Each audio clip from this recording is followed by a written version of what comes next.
What up? It's the Dropping Dimes podcast. I'm your host, Mark Veer, and welcome to episode number 28. Super excited to have Dr. Blakely in front of me. We have talked so many times on many different podcasts about mental health.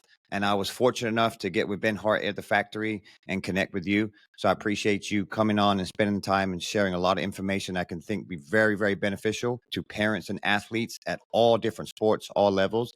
So again, thank you for coming on. Just to get started, just kind of let everybody know who you are, what you do, and just kind of your background. Sure. Thank you, Mark, for having me. I'm so excited to get to spend some time with your audience today. My name is Dr. Blakely. I am essentially a sports psychologist. So my background is in mental health. I am a licensed counseling psychologist, and then I have expertise in sports psychology, and I have a private practice in town where I primarily work with athletes and coaches. So that's my role here. But yeah, I just wanted to kind of explain that a little bit because sports psychology is a little bit of an ambiguous term. Absolutely. And then let's talk about your sports background. You were kind of a stud. Let's kind of tell everybody. I know you weren't in the basketball field, but you were in soccer. So let everybody know about your soccer background. Yes, once upon a time, I was an athlete as well, in a different kind of capacity, even though I'm still active today. But growing up, I was a soccer player, specialized pretty early, which is not always something we recommend doing. But soccer was my love, and I grew up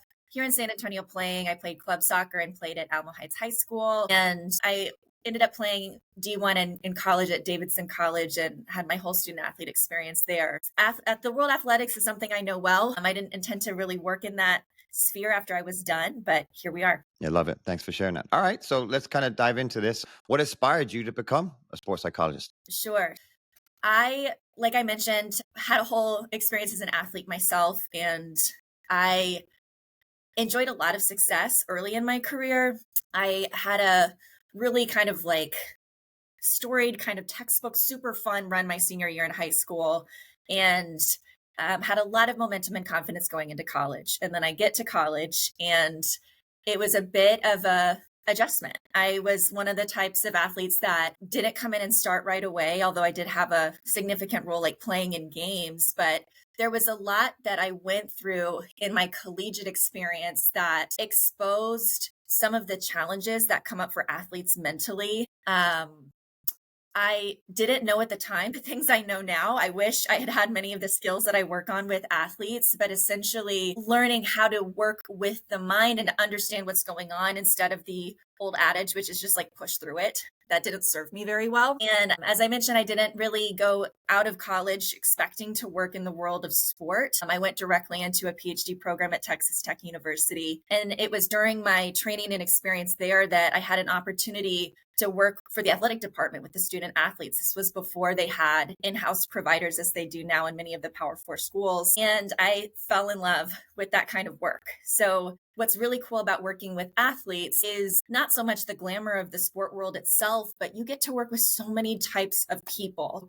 Kids on a basketball team are different than kids on the cross country team that are different than the tennis team. And even though there's so many different facets of identity that look different among those athletes, there's a lot of commonalities too. And I really enjoy working with the high achieving, driven, determined kind of person who has really benefited from some of those personality traits, but then also might be limited by those very same personality traits. And so that's why I really started to think about becoming a sports psychologist was understanding sport culture, understanding some of the dilemmas athletes face, having lived it myself. And I really wanted to lean into understanding how do we make this experience work better? How do we help people understand how to make use of tools or seek help before they really need it? And I tell athletes all the time that you don't have to wait for there to be a problem in order for something to work better. And I think that's where a lot of us get stuck is thinking like, oh, well, it's not that bad, or I can push through it. And like, great, good on you. But you can either white knuckle some of this hard stuff, or maybe we can figure out a way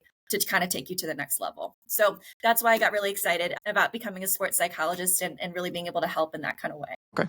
All right. Thanks for sharing that. Sure. This is a basketball podcast. But we have, I mean, so many listeners and so many kids play multi-sports. You even touched on that. You didn't go that route, but I'm a big believer in multi-sports, and we've talked on other podcasts. So I don't mind if you tackle this from a basketball standpoint, because I know you work with a lot of basketball clients, or from just in general. But what are the most common trends you see athletes struggle with today? And this isn't sports specific, right? I see athletes from all different kinds of sports. The things that I probably see most in my practice is things that go along the themes of managing pre-performance anxiety, stress to the point where it impacts performance. It might impact their appetite or sleep prior to tournaments or games. And so really helping athletes understand how to work with that.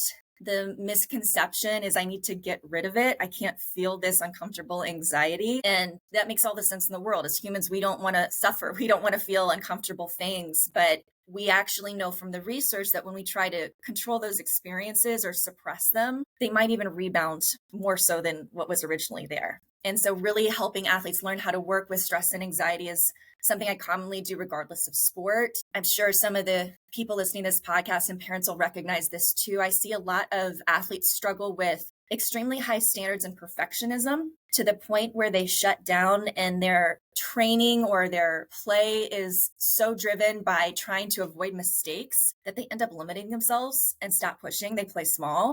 I work with a lot of athletes who have like a really intense inner critical voice. And again, we know this from the research that we believe that in order to push myself, I have to be really disciplined and to kind of be hard on myself. But there's a limit to that. And so many of our athletes today overdo it to their own detriment. So they're so focused on being critical that they completely skip over recognizing, what did I do well? What are my strengths? And when we do that, we're playing from a mindset that is not conducive to confidence whatsoever. So those kind of things come up again and again and again in the kids that I see, and the ways we work with that vary, but I'm sure we'll dig into some of those today. We are, and my head is spinning right now. I know I'm a podcast host, but I have a daughter in gymnastics, and she has very high anxiety when it comes to her meets.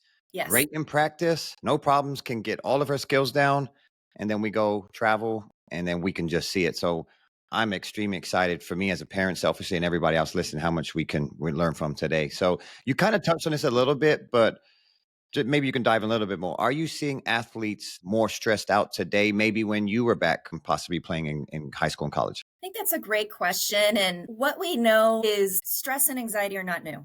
This is something that's been around for a long time, and we need to have some stress. We need to have the nervous system respond to that load in order for our mind and our body for them to show up ready to meet the moment. I think one of the shifts we're seeing more commonly today is that our young people's ability to be with that stress, to understand it, and to build the capacity to work with it is challenged by a few things. I think we're seeing shortened attention span. I think the number of things we have for young people to distract themselves is problematic. There are so many ways that young people today can check out from their internal experience that they don't necessarily, I think, get the same reps checking in and knowing what they're feeling. And sport may be one of the few places for some of these kids where they have to sustain their attention. And I think that's kind of tricky because it can create, I think, almost a more intense experience of having to cope with really like intense demands or emotions in a way they may not be as practiced at anymore. I agree. I'm going to add this on. This wasn't on there, but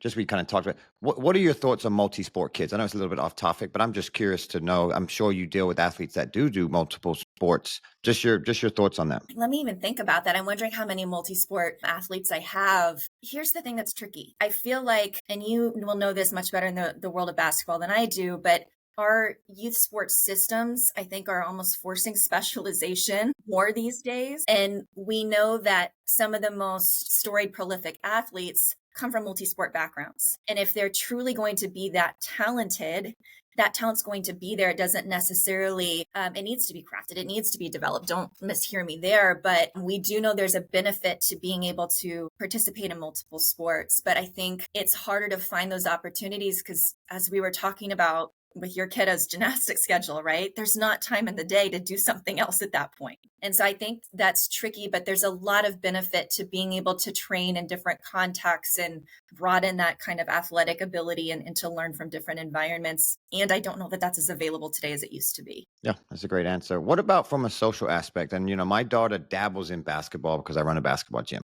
She has Mhm. so many friends up here. She plays in league. She'll maybe play a couple times a month. My daughter's maybe going to be 5 foot. We know basketball is not going to be in her future, but Yes. she loves it from a social aspect. She'll ask me, "Is somebody up there?" If they're not there, she's not going to do it. Same with camps if her friends are there.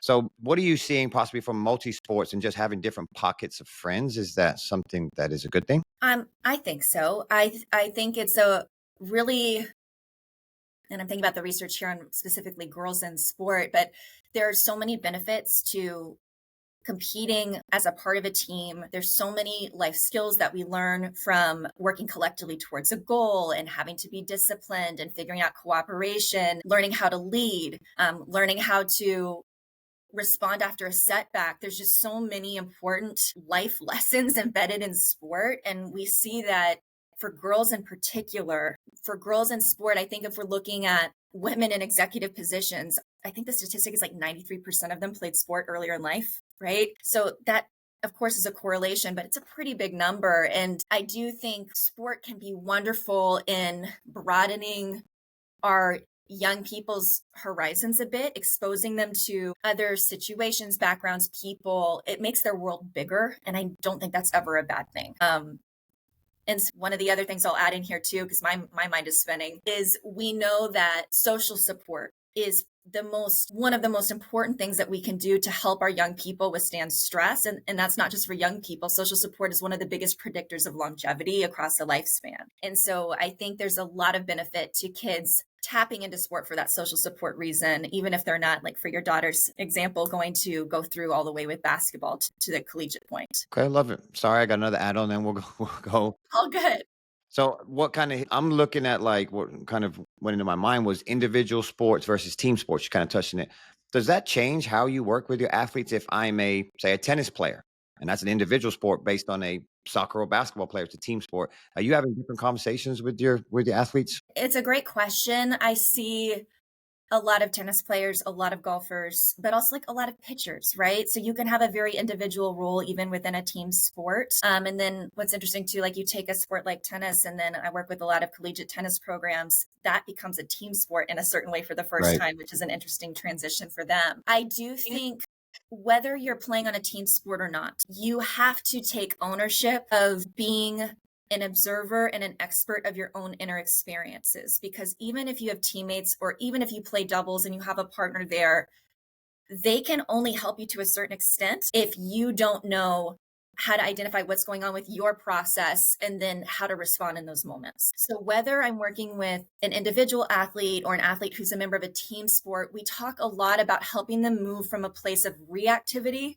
to response. Okay, so what do I mean by that? Reactivity is, right, I'm in a situation, and let's go with basketball, where I make a bad decision on the court, right? I throw a pass to someone and it's a turnover. It's really important in that space to look at, if I'm reacting, if I make that mistake, I might feel dejected. I might feel angry. I might feel annoyed. Then what happens? My action might look like dropping my head, dropping my shoulders, shutting down in the moment. Or it could look like I clap my hands, I'm frustrated, and I get back on defense very quickly. You are going to have emotions as an athlete. My job is not to make you free of emotion. My job is to help you know how to engage with that emotion effectively so that we can help you choose the next best response that's going to serve you in that moment. But so many of us don't know how to do that. We don't know how to be with our emotions. We don't know how to engage with them in a way that's productive and that allows us to get back in the moment, which is present focused, task focused, or process focused most of the time. Love it. I love that you said that. I didn't tell you this, but I'm a women's college basketball official. Okay. And that's what we talked about being a reactor or a response. We're dealing with high stress with coaches and players and, things like that. And I love what you said because we always have a crew of three. So we are a team. Yes. But to your point, I got to be good with myself. And I do a lot of peak performance training with a mentor of mine. And we talk about this all the time. I am now able to go in and work with anybody. And I'm really good at understanding myself and my crew. Yes. And that's helped me so much just become such a better referee. So I just wanted to touch on that. When I heard that, I'm like, I have heard this exact thing before.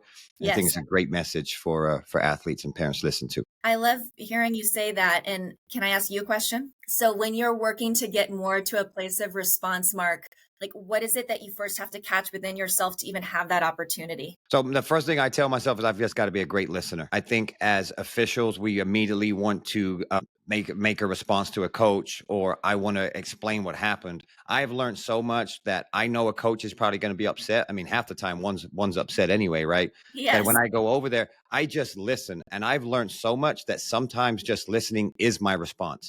I don't Yes. even need to respond. I can just listen, coach. I got you, and I move on. That has helped me a lot de-escalate a lot of situations. I've seen referees go over there and they're the first one to talk. It usually doesn't end well. So Yes. that's really helped me in my career be successful, being a really good communicator. Yes. And I love that stance of knowing my role here that sets me up for the most success is to listen. And I would add the other thing that probably happens for most people who are refereeing. And it's funny, I did a clinic for referees once, so it's making me think of this, I love but it.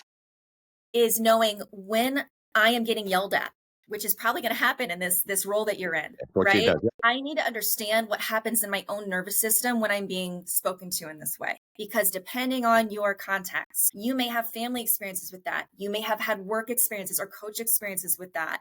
And a lot of what happens with how our nervous system responds isn't just about that moment, it's about those past things too. And if we don't understand what happens in our body, some people will get more aggressive and try to talk over a person. Other people start to shut down and can't even stay engaged. They almost kind of go underwater, right? We Mhm. need to understand like what is my own signature so that if it starts to happen, I know how to bring myself back. I know how to regulate my nervous system. So then I even have a chance to make a choice about how to respond. Because if we are dysregulated, we have to calm our body before we can calm our mind. So I appreciate being able to kind of talk to you. You can see how I do things a little bit differently once we can tie it to a specific situation and then start to understand, whether you're part of a team or an individual, let's understand what your profile is, what your response pattern is. And then based on that, we can identify cues that you look for, right? I stop talking. I get quiet. I had another athlete who would just clench their jaw, right? It's a number of different things. But if I can start to look for these cues, then I don't miss the opportunity to know to use my mental skills. And that's a huge part. I think that's missed in sports psychology sometimes is if we don't move past just teaching mental skills and help our athletes know when to use it, we're doing them a disservice. It's exactly what my wife was talking about last night. So I love it. And then a little off topic, I'm going to get you connected with our referee chapter in town because I was the assigner for a few years. And the biggest complaint I got from it, yeah, we miss plays. Coaches understand that. It's how your referees communicate. Yes. Either they shut down and ignore me or they're barking at me. So referees need help because it's conflict. I mean, it's conflict resolution throughout the entire game. That's what you Yes. have to do.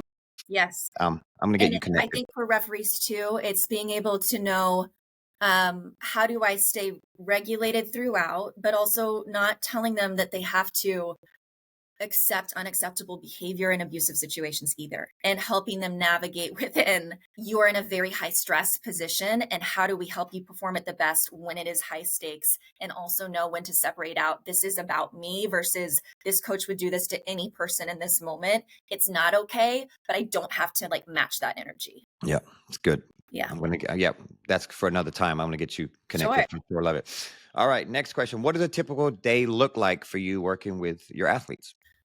I work with a lot of different kinds of people. In my practice, I'm sitting in my office right now. Probably 2/3 of my session are in person like this. I do a third remote. So I meet with clients from other states as well, especially if they're meant for the psychology part. If they're a member of a PsyPAC state, we can do that telehealth kind of work. I work with a pretty kind of broad range of people. Most of the work I do is either with collegiate student athletes, older teens, or more so kind of coaches, and these days kind of executives, attorneys, like almost corporate athletes, if you will. I do occasionally work with some younger ones, although I'm doing a little bit less of that, and at least in an ongoing way. When I work with the younger ones or the teens, we really are looking for helping that young person understand and just talk about a little bit about their sport. And I will have them tell me about, how long have you been playing? What do you like about it? For some of them that are having a really rough time, I'll ask them, when's the last time you enjoyed playing? Right? We try to even establish like what is their level of connection to it at this point. I ask them to tell me about what they're really good at usually and see if they have the ability to even identify it, because that's very telling. It's what we're listening for what they're saying and also what they're not saying there. And then I have them try to give me a sense of if something could work better for you than it is right now, or if there's some kind of barrier in your way to performing the way you want to, like what would those things be? And so the analogy I use a lot is it's like when you're turning over all the pieces of a puzzle, just trying to see like what picture could be going on here. That's typically what a first session looks like. And I'm really trying to get a more comprehensive view of like, what are the things affecting this person? Is it they're in an unhealthy system? Are they struggling with depression? Do they just need some kind of mental skills to address confidence? And we're really trying to piece that together. And then I also, especially with the minor clients I work with, we try to do some kind of skill in session to give them some kind of early success or to plant a seed of hope about something they can start doing that will help them start to believe things can get better. So what we do with that kind of experiential exercise will look different, but I usually try to incorporate that in some way. So that's kind of like that first session look. And I see anywhere from 4 to 6 clients a day. Those are like the direct hours. I also go over to universities locally and do work with their teams on site. So I do that a couple times a week. And then in between then, more recently, I've started working on content. I'm working on producing more resources for people to just engage with. So I'm working on like writing and creating things that people can engage with if they're not coming into my office with me in person. Okay. And then jumping on podcasts as well. Yeah. So next question, what mental advice, and we'll do 2 parts. We'll do young athletes, and then on the tail end, we'll do parents. But what mental advice would you give to younger athletes? So the biggest thing I think I'd want younger athletes to know is that it's never too early to start working on being an observer of your internal world. So what does that mean? We, at any given moment, can be experiencing a number of thoughts, emotions, or even physical sensations. It's a stream of experience. And as I was talking to you about earlier, Mark, a lot of times we're tuned out from that stream. A lot of these things are passing without our conscious awareness of what's going on. Unfortunately, whether we're tuning into that stream or not, those things can be impacting how we act or the choices we're making. And so I really love starting to help athletes cultivate this understanding that they can tune into that stream. They can start to notice, what is my mind saying to me in that moment? Where do my emotions go? And a lot of times I have to even teach what an emotion is, right? An emotion is not that stupid. That's a thought. An emotion is frustration. An emotion is annoyance.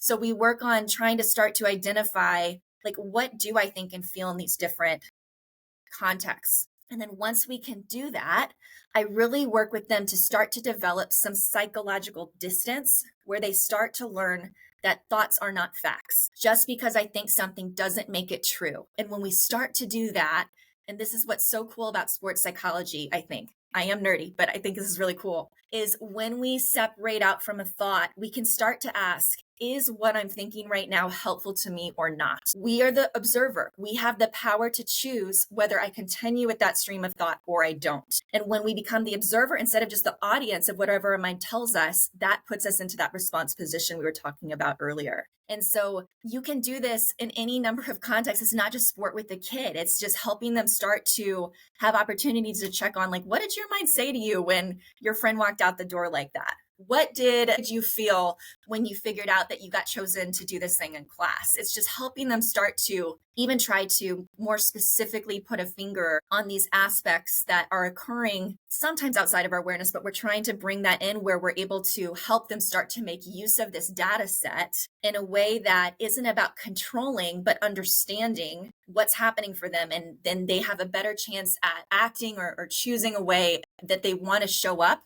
or respond that feels in line with what's important to them rather than just driven by emotion in the moment. So that's a very long explanation, but the whole idea is start paying attention to these things that are happening internally and realize how that sets you up to do the things that you want to do. Love it. My wheels are turning as being a parent as well. So now let's talk about parents. Same question. Parents can be great for you and for you sports, but it can also be very negative. So what are your thoughts on just giving any kind of advice for parents that obviously have their kids, and it doesn't have to be high level, but just have their kids in sports? So, do we have the ability to link articles at the end of this or any Absolutely. resources? Yep. Okay. So, I read one recently that I want to send to you to link for parents that's about being the like high performing parent on the sideline that I think is a wonderful resource. It was written by Dr. Cody Commander. He's really well known in sports site circles. He's been at OU for a long time, has a private practice, and he has kind of specific things to suggest. But my take, in addition to the things that are going to be in that article, is something I've also learned as a parent myself. And my kiddo's only 5. So we're just getting into like T-ball, gymnastics, some of those basic things. It's the age. Yep. But what I've learned is through sitting with countless athletes, talking about their own experiences with family, my own experiences with some coaches, we're evolved to co-regulate. Okay. What that means is I can teach self-regulation skills to my child, but if I myself am dysregulated, it's going to be really hard for them to overcome the energy that I'm bringing to that moment. And I talk about this. I had a coach at one point in time. I won't say specifically when, but I had a coach at a point in time that did not regulate well. And I would find myself looking down the sideline to see what is happening. How is this coach reacting? Kicking water bottles, throwing hands in the air, to the point where even when I was on the field, my nervous system was attuned to like looking at how should I feel about what just happened because I know a mistake was there. As you and the listeners can guess, that wasn't very effective. It did not help me perform in those moments. But I think that's a really prime example that a lot of people will be able to look at, like, I throw my hands in the air, or I bury my face in my hands after my kid makes a mistake, or same thing with coaches on the sideline, frankly. Like, this is something that I'm not shaming you for. It is human. We all react in these ways. But what I want us to think about taking ownership of is how can I look at myself as a part of my kids' team in that moment? And to say, if I expect them to self-regulate, am I also requiring the same of myself? And when we do that, when we model for our kid how to self-regulate, how to slow our breathing, how to bring ourselves back by grounding, and I can talk about what that is if you want to do a tangent on that. But if I'm modeling these skills and not reacting myself, but responding, it's really going to help my kid to be able to do the same thing. Yeah, so my son plays soccer. We're out every weekend. We've got games.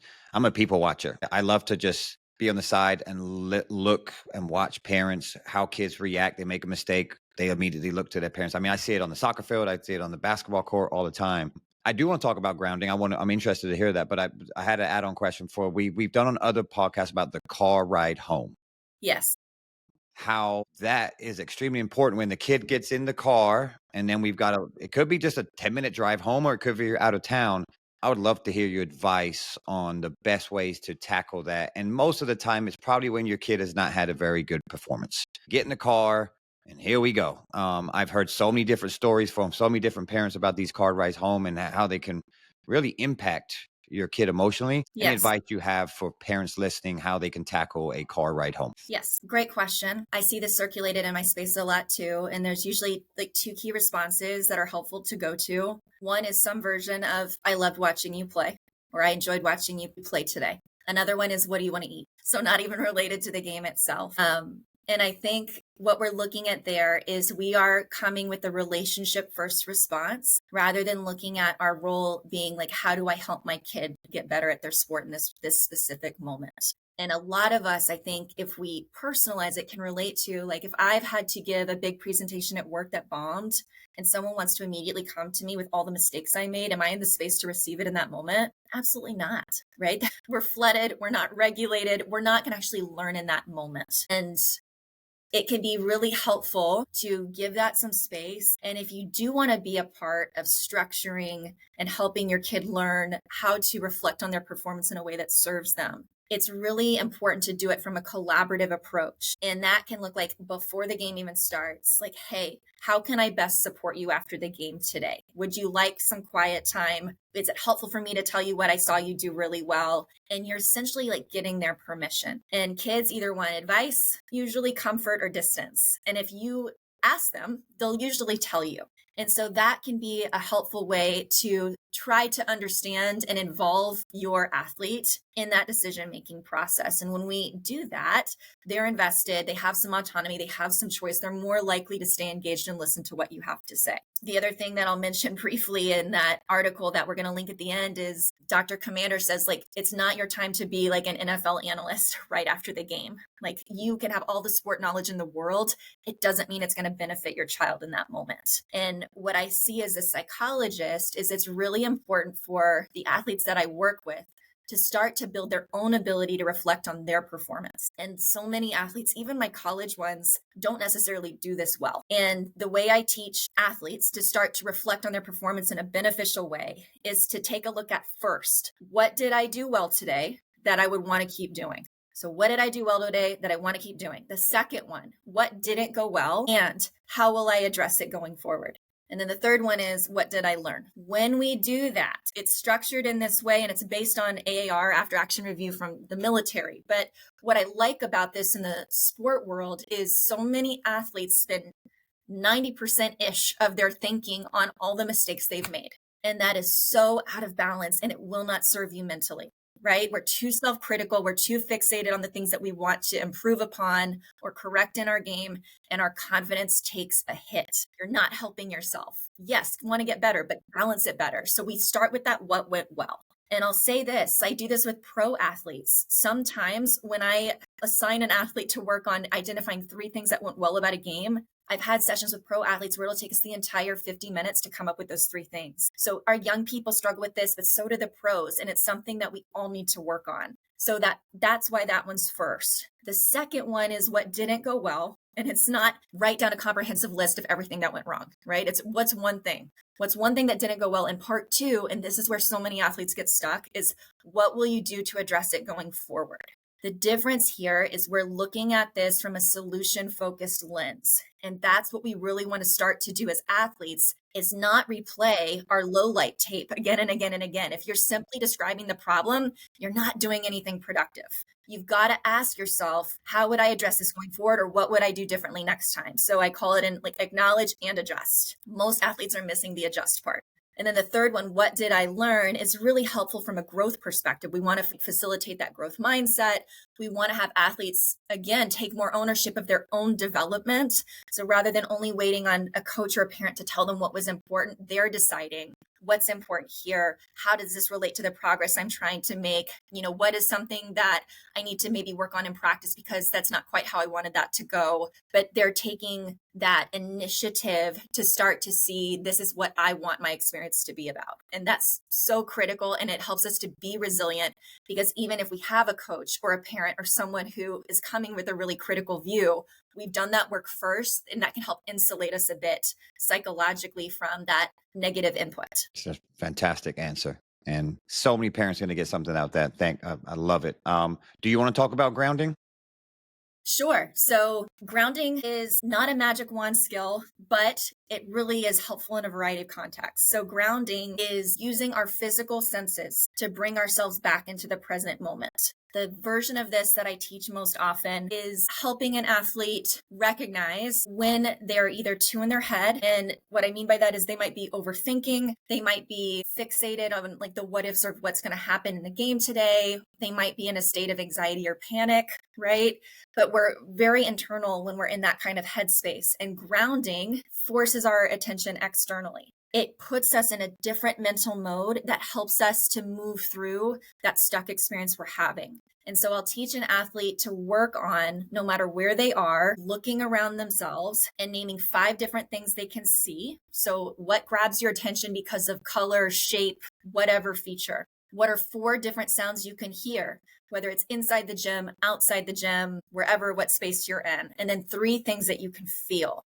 And I don't mean like I'm touching the screen, I touched my knee. It's more so if I stop and pay attention to my body, what are the sensations that grab my attention first? So right now, as I sit here, I feel the texture of my shirt against kind of my shoulder. I can feel my hair on my neck. I feel like the pressure of the ball of my foot where it's resting on the floor. So if we slow down enough and actually observe, we can tune into that part of our experience. I do this with athletes a lot in my office real time. And the feedback I get is, oh, my mind slowed down. I feel calmer. It feels like I had to really pay attention to something. It switched how I was thinking about things. It's not, again, it's not trying to make all the anxiety go away. It just gives us enough distance to start to get unstuck from whatever spiral we're in. And you'll see a lot of athletes use components of this in their own routine. So pitchers going back to the mound and feeling dirt in their hand, right? That's not just something you do to go through the motions. If you're really paying attention to sensation, it's a grounding part of your experience. You see tennis players using a towel in that way sometimes. Other athletes might even hold ice on the sideline, right? As an attempt to self-regulate. But it's just something you can keep in your back pocket because you always have your senses with you. You don't need any special equipment to do this. Between grounding and breathing effectively, those are the two main things I teach athletes early on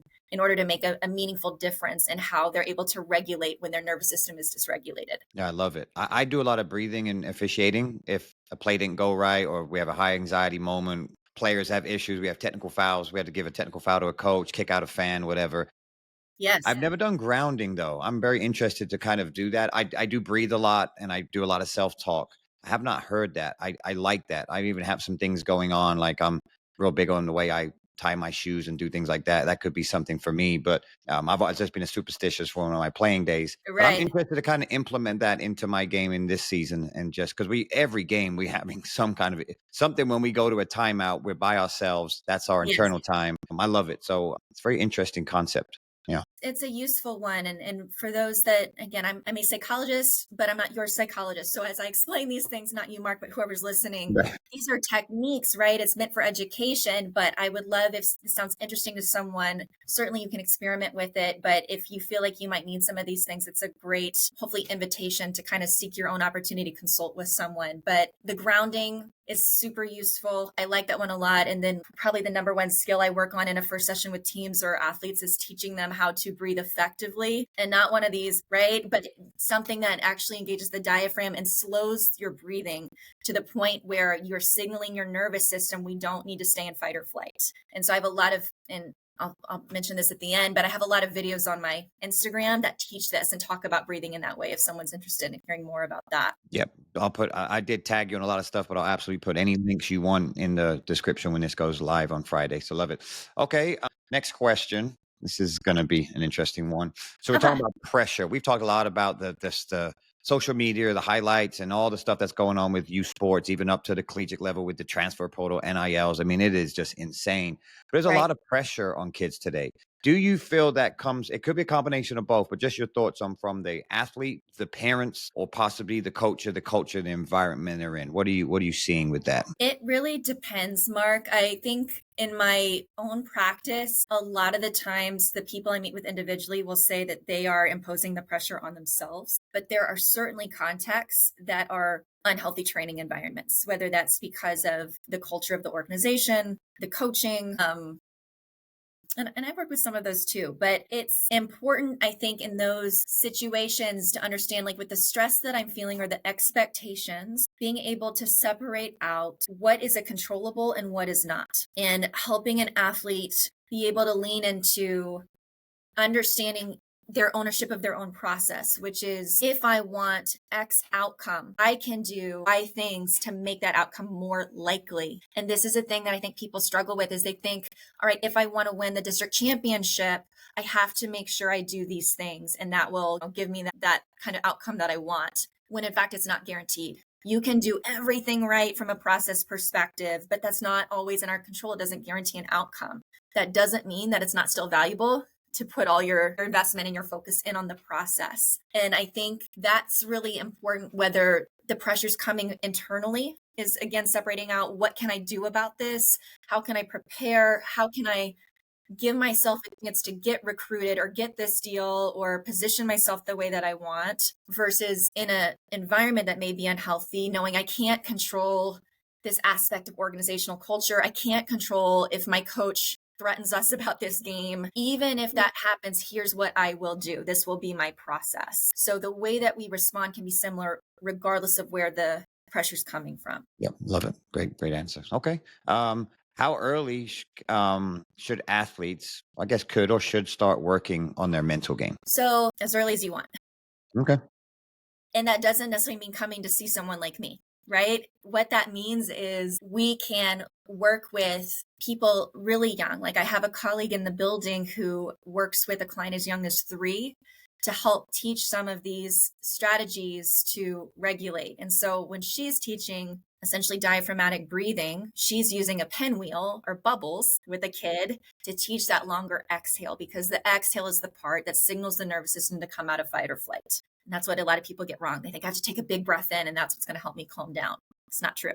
Okay. But it's cool to look at how do we start to teach our kids how to regulate in these moments, how to understand themselves. Can we teach them about their emotions? Can we label them and help them identify them? One of the things that I really appreciate about there's not everything helpful in the social media sphere about parenting, but one of the messages I really like that's being echoed, at least where I'm online, is all emotions are okay, but all behaviors are not. Mm. And helping our kids understand that, like, it's okay to be angry. It's not okay to throw that ball at your teammate, right? So being able to work through some of those early pieces of how to be an observer, how to understand what's happening inside of me, and how to make choices. And our little ones, their brains literally aren't developed, right? So they're not going to be able to regulate some of these impulses, but that's where I think we can model and talk through, okay, here's what you did in this moment. If we were to try this again, how would you maybe handle that? What would have been a better option? And helping them be involved instead of just kind of the lecturing at. Okay. Did you say fire flight mode? Is that what you said? Yes. Explain. What is that? Okay, great question. So, the way our nervous system works, our nervous system is comprised of our brain and all the nerves that go throughout our body. And our nerves are responsible for sending signals, even to, like, if I want to raise my hand, my brain sends a nerve impulse that tells those muscles, I need you to work in this way. Our nervous system has the autonomic nervous system has 2 main branches. It has a sympathetic branch and a parasympathetic branch. Those sound fancy, but they essentially work in tandem to keep us in balance. And the sympathetic nervous system is the one that commonly gets called the fight or flight response. So when that part is activated, our heart rate increases, our breathing gets shallow and fast, our blood goes to our extremities. For me, I sweat more. A lot of athletes can relate to that one. We're really efficient at that. But a cascade of changes happens to prepare our body for a threat response. The parasympathetic is more known as the rest or digest part of the nervous system. It brings those systems into a calmer state. Our organs work. We're working on digesting more, recovering, restoring. The thing that gets out of whack is when we are chronically stressed, we are no longer in balance. We can go through an acute stressor, like something that's really hard in the moment, and then it goes away and we restore. But I think a lot of people are struggling with getting out of that constant stressed state, and they don't know how to bring themselves back. And so that fight or flight response is necessary. We need it to rise to the moment, to meet occasions, to keep ourselves alive. That's how we evolved. But we don't always need to have a fight or flight response when we get an email we don't want to respond to, right? We don't always want that fight or flight response to kick in when you get the text, we need to talk later, right? We see this like very biological response happen that's outside of our control, but a lot of us don't know how to recognize it or how to help ourselves come back to a more balanced state. And so that's a lot of what we work on as sports psychologists, is teaching that nervous system activation and like what's going on, why it is functional and important, but then also how to bring yourself back, because if we can't calm our body, we're not going to be able to calm our mind. So you can say all the positive affirmations you want, it's not going to land if we're in this kind of place. So many athletes came to mind when you talk about the fight flight mode, and so many athletes I know, I train, they stay in that state for a long time. Yes. Are you seeing that as well? Oh, yeah. Oh, yeah. And that could be, they can be in it, a day or two in advance, right? Mm. And they stop eating. I can't eat before I play. I don't sleep while I wake up a million times. Like, that's not adaptive at that point. And so that's where we want to help them do something different. And other athletes too, I was talking about in the referee situation, depending on their context, they might shut down. They might stop listening. They might go to a place of I am bad, right? When a mistake gets pointed out versus I made a mistake. There's so many things that can happen, and none of it is wrong. It's part of their lived experience. But that's why it's so important to help them understand what is the function of how I'm reacting in this moment. Because when we understand it, we can do something differently. And that's what I would want coaches to understand too. right? These kids aren't necessarily being defiant. They're not being weak. They have learned a response that has been adaptive to them at some point in time, but it's not working here. Right. So if we can be curious about why does my athlete shut down? If we can be curious about why do they then like get too aggressive and make all these poor choices on the court, we actually have an opportunity to take a step back. So instead of just criticizing them for the symptom, we're getting to the root cause. And not every coach will be able to identify what that is. And not every athlete will be willing to go there. But even the curiosity or the understanding of they're not intentionally making a bad choice really helps us to coach them in that moment or take a step back to figure out, all right, instead of reacting to this, how do I want to respond to get them to be more likely to respond in a way that I want to. I love you talked about coaches, because that was my next question for you, is how can coaches foster mental strength in youth programs, either within their own organization or the way that they coach? So you kind of touched on it, but do you want to add anything else to that? I do. I think coaches can be such a wonderful influence on kids' lives. They have a really unique role, and they are uniquely positioned to be able to really help with some of this mindset stuff early in a kid's life. I had a supervisor once who was talking about therapy, right? But she said, you can only take a client as far as you've been willing to go yourself. And I think the same thing applies here. Right? If you haven't done this work in your own life, it's going to be really hard to be the guide for these kids. And so the first thing is taking a look at, like, where do I struggle? If I was writing a mental scouting report on myself, what are my strengths and where might I want to get better and how will I work on that? And when we use that personalized view, we're doing our own work, but then we're able to more effectively think about, how do I incorporate this with the kids I work with? And there's a couple areas I think coaches can really do, right? I think they can teach and cue breathing. A lot of athletes, when they get really anxious, either breathe too quickly and shallow or they hold their breaths. If you have a kid on your team who yawns, bingo, that's what's happening. Okay. So if you can remember to cue slower breathing, make it a part of your huddle, make it part of the pregame routine, you're giving an opportunity to help these kids learn to regulate in that moment. Another thing coaches can really do is attune to, when they're giving feedback, am I balanced in what I'm pointing out in terms of what the team is doing well and where we want to improve? If I only go to all the mistakes, because you are a brilliant mind, you're a good coach, you can see these things happening, but we neglect the good stuff, how are our kids going to learn to do that? And the thing where I think coaches can get better that I see more commonly is make sure the things that you point out that are good are specific. So not just, hey, good job, right? Or good effort, or that was well done. We give specific feedback about mistakes. So we want to do that when we see someone really doing something well too. So that's another one. And then the questions we talked about before, like teaching kids how to reflect on a game, can be helpful too. So you can give your post-game speech, but either before or after, maybe you ask one of those questions of, what did our team do really well today that we've been working on? And see if you can start to get them reflecting. And you're going to learn a lot. We learn about this as therapists too. The things that we thought were good moments in session, the clients have a different opinion about what that moment was. So it's another way to continue to get a sense of how your team is reading things too. Love it. Great stuff. Okay. Appreciate that. Now let's dive into Q&A from our listeners. How do you balance the traditional view of mental toughness with the modern approach in sports psychology that encourages expressing emotions? This is from my wife.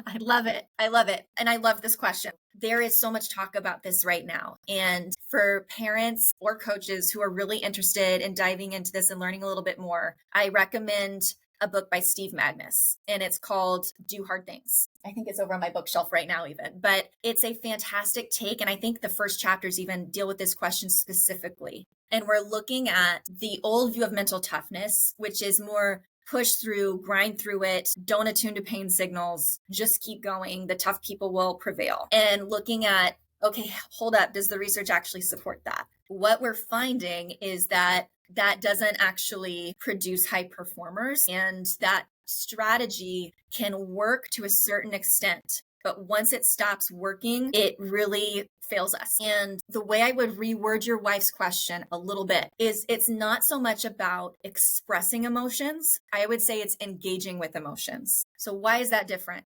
Expressing emotions is like step 2. Okay. Step 1 is even being aware that I'm having an emotion. And that's not even step 2. That's like maybe even further out, but I'm having an emotion. What do I want to do with that? And then do I express it to someone else? And I think that there's fears from older generations to younger generations of, like, they're too emotional, they're too fragile, they're not resilient enough. And that's where I think we need to look for the middle ground, which is when we know how to engage with emotions, we understand what's happening, and we are taking ownership of doing something with it, right? I'm not just passing it off to someone else as if it's not my problem. That's where I think the magic happens, because what we miss out on with that old mental toughness view is when we ignore those thoughts, those emotions, that stream of information I talked about, we are operating from a limited data set. If we can actually respond to those thoughts instead of shaming ourselves for having them, if we can understand an emotion is a signal, and it doesn't mean I have to stop, but I need to understand what it's telling me and make a choice. If I can detect discomfort in my body and know when that's different than pain, I'm making much more intelligent choices that set me up for a sustainable, successful, longer term career versus the latter. And I used to joke about this. I felt like even the posters in athletic departments used to send a message of like, no bad days. That's the most ridiculous shit I've ever heard, right? It's not how the world works. You're going to have a bad day. And so we are not equipping people at all to say, hey, when you struggle, here's what you do. And that's why that really falls short. Yeah, I love that. Okay, next question for you. What, and this is again for parents, we have a ton that listen. What signs should parents be looking for as far as to possibly think about seeing someone like yourself? Yes. So this is a great question.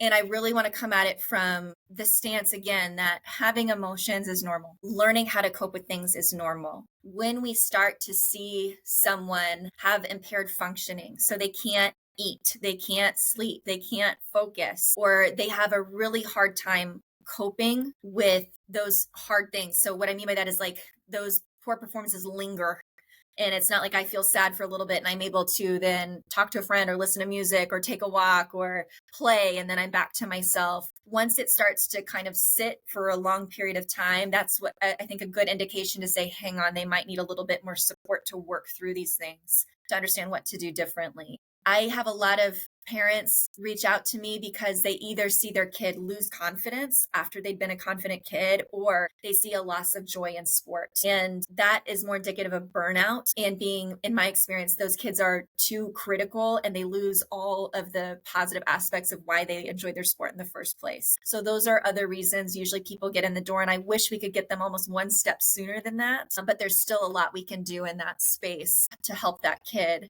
But those were some of the things that I would look for. It's okay for a kid to struggle. It's when we see that impaired functioning that I think that's a really good sign of like, okay, we don't need them to white knuckle through this, right? There are some things that we could do to help them feel more equipped to handle what's going on. Yeah, and I wish I met you, a long time. My eldest stepson, he's 23, he works for me up here, but we struggled with this in high school.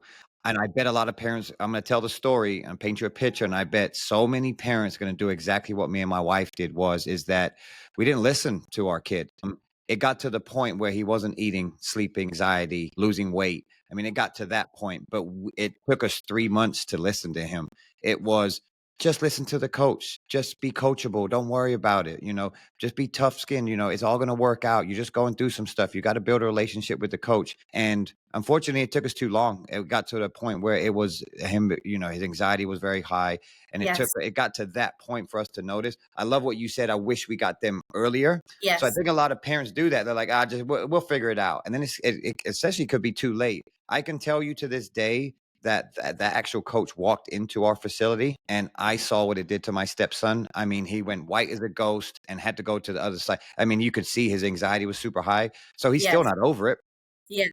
So I love that you said that. Anything to add to that? So I love that you shared this example because I think it's a very relatable one. Like you said, I think a lot of people will resonate with this. And from what I hear you saying, what you and your wife tried to do was encourage, right? Encourage, we are all going to encounter hard things, kind of wait this out, see what happens. And I think a lot of parents can get into that role of trying to either fix, encourage, or like share kind of, here's what you need to learn from this, versus staying in that moment with the kid and saying, tell me more about what's happening for you. And that's why sometimes it's so helpful, right, to have a sports psychologist, because they're not the parent. They can have that distance to really kind of get into that space with that young person. But if we can do anything differently, it's really helpful to see, can I stay in a place of curiosity?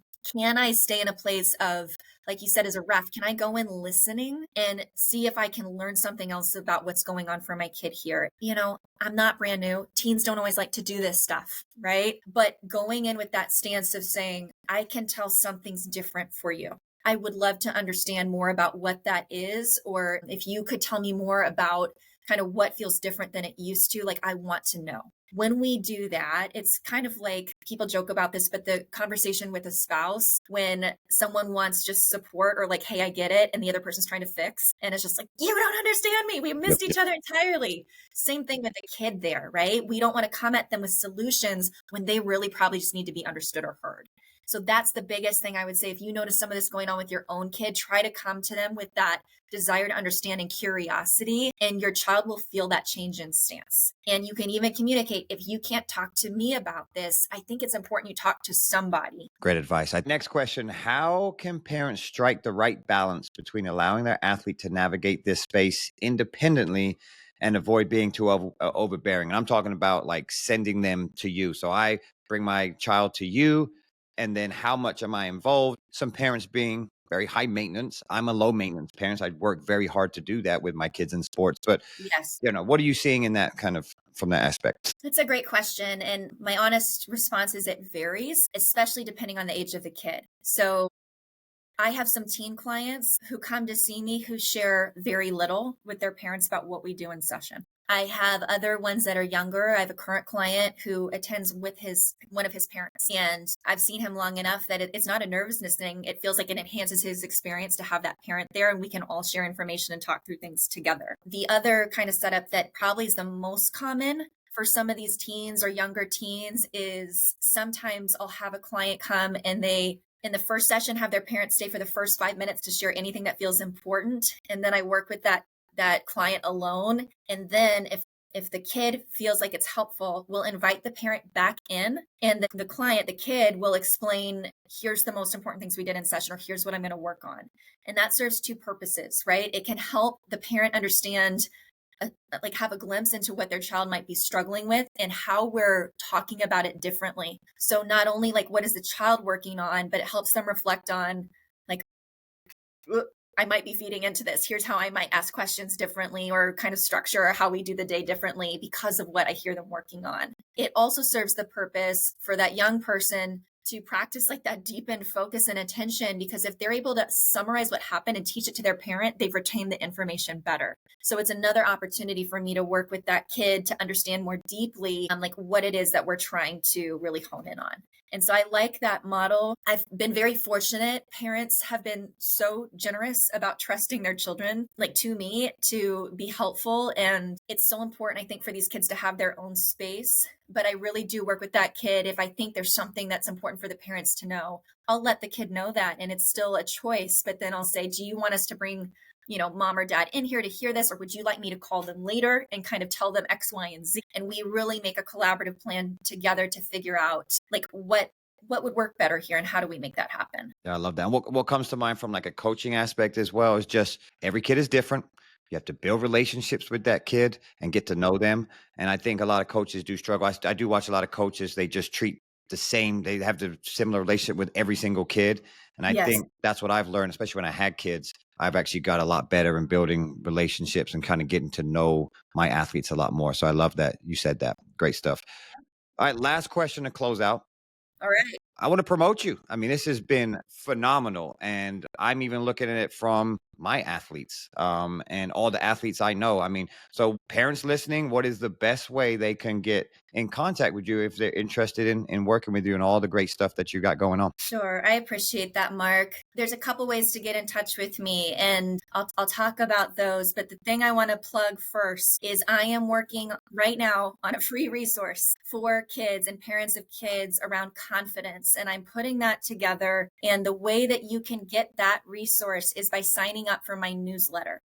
That's an email newsletter that will be no more than once a month, but that's where I'm going to start sharing some of these resources and then other kinds of content that you can engage with and decide if that's a fit for you or your family. And so you can find that newsletter. There's a link for it on my website. or you can find it on my Instagram page. And that's probably the easiest one to get a hold of me and to engage that way. And in my links on my bio, there's an opportunity to sign up for that newsletter. I also do reels and I talk a lot about mental skills from an educational purpose on that Instagram page. So if you're just curious about this and you want to dive in a little bit and see kind of what's out there, you're welcome to do that kind of free deep dive and see what works for you and leave what doesn't. And the best way to get in touch with me personally, if you wanted to either do a workshop for a team or have me work with coaches, referees, your kid, whatever that looks like, is to send me an inquiry on my website. And so that also is linked in that Instagram profile. So those are hopefully pretty easy to get in touch.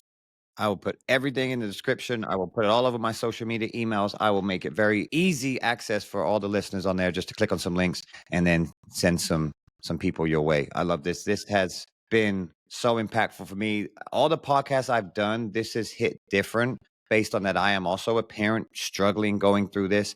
I know Yes. my kids have high anxiety with the sports they're doing. So I just know so many people are going to just get so much from this. So I do really appreciate you coming on, spending the time. I don't think this is going to be just a one and done deal with us. I see so Good. many opportunities for us to continue to work together. I So hope so. As you can tell, I love talking about this stuff. I wish I had known it. I'm grateful I know it now, and I really believe in its value. So I love getting to engage and share this kind of stuff. I appreciate it. I love the passion. I can see it just pouring through the screen. So thank you so much. Really appreciate it. Take care of yourself. Thanks, Mark. Thank you for listening to the Dropping Dimes podcast. Make sure to go follow us on IG at Dropping Dimes Pod. Remember, each Friday we'll be dropping a new episode, so hit the follow and bell notification buttons to never miss any content. Let's get better together. We out.